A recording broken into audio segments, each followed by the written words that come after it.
Next we have arc length.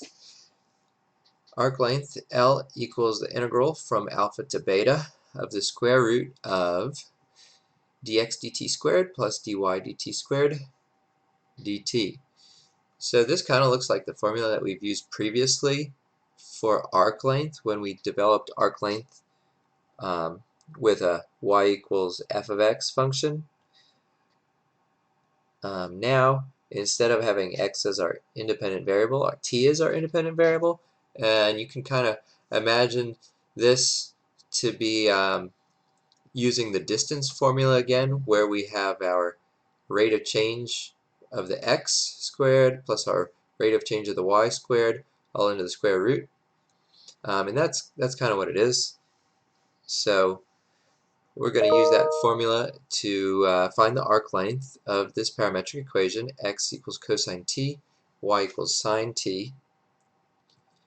So our dx dt is negative sine t.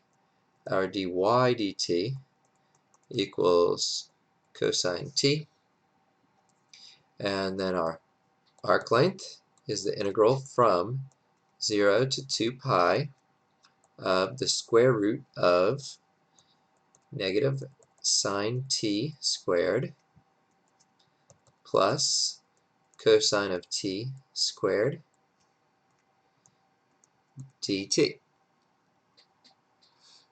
Negative sine t squared is the same as sine t squared. Cosine t squared is cosine t squared, but you'll notice that is a Pythagorean identity. So this reduces to the square root of 1 dt. The square root of 1 is 1, so we just have the integral of 1 dt, which is just t from 0 to 2 pi, which is 2 pi minus 0, which is 2 pi.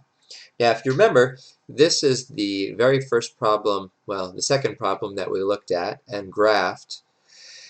And if you remember, what this is a unit circle starting at the point 1, 0 and rotating around counterclockwise. So is it surprising that the arc length is 2 pi? If the radius is 1 here, the circumference of the circle is 2 pi r. So that should make sense based on the picture that we have.